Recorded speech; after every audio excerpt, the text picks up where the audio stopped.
আপনি কি এমন এক বাংলাদেশ চান যেখানে সাংবিধানিক সংস্কারের মাধ্যমে একটি শক্তিশালী গণতন্ত্র, স্বচ্ছ শাসন ব্যবস্থা এবং জবাবদিহিতামূলক প্রশাসন প্রতিষ্ঠিত হবে?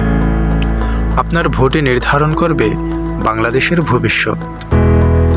আপনার স্বপ্নের সে বাংলাদেশ গড়তে অন্তর্বর্তীকালীন সরকার গণভোটের আয়োজন করতে যাচ্ছে। গণভোট আসলে কি? গণভোট হলো জাতীয় কোনো বিষয়ে জনগণের মতামত যাচাইয়ের একটি পদ্ধতি। সরকার যদি সংবিধান পরিবর্তন, রাষ্ট্রের শাসন ব্যবস্থা ইত্যাদি বিষয়ে গুরুত্বপূর্ণ কোনো পরিবর্তন আনতে চায়, তবে গণভোটের আয়োজন করে। আগামী 12 ফেব্রুয়ারি বাংলাদেশের জাতীয় সংসদ নির্বাচনের পাশাপাশি গণভোট অনুষ্ঠিত হবে। গণভোটের ব্যালটে হা এবং না এর দুটি অপশন থাকে।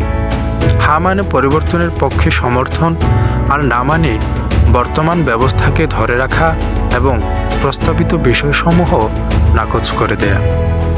জুলাই সনদের আলোকে গণভোটে প্রস্তাবিত সংস্কারের বিষয়সমূহ হল: সরকারি দল ইচ্ছেমতো সংবিধান সংশোধন করতে পারবে না। সংবিধানের গুরুত্বপূর্ণ পরিবর্তনের ক্ষেত্রে গণভোটের বিধান চালু হবে। বিরোধী দল থেকে ডেপুটি স্পিকার এবং গুরুত্বপূর্ণ সংসদীয় কমিটিসমূহের সভাপতি নির্বাচিত হবেন। সংসদে নারীর প্রতিনিধিত্ব পর্যায়ক্রমে বাড়বে। এছাড়াও ক্ষমতার ভারসাম্য প্রতিষ্ঠার জন্য পার্লামেন্টে একটি উচ্চকক্ষ গঠিত হবে।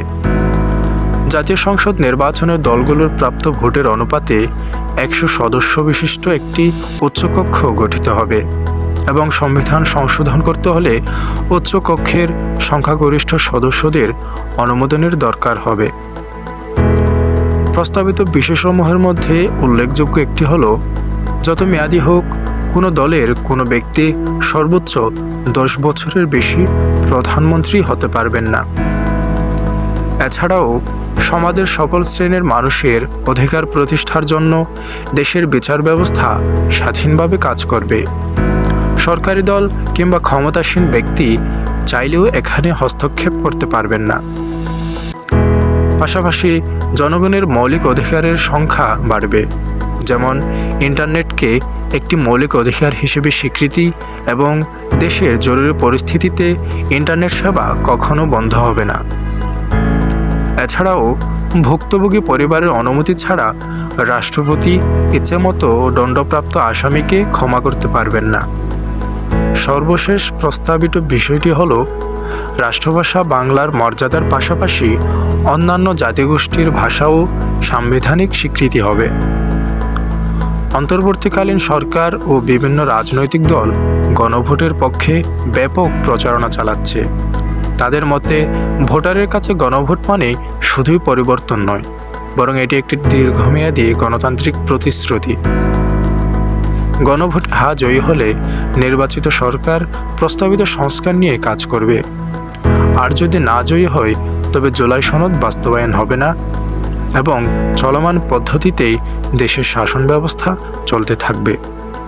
মনে রাখবেন, পরিবর্তনের চাবি এবার আপনার হাতেই।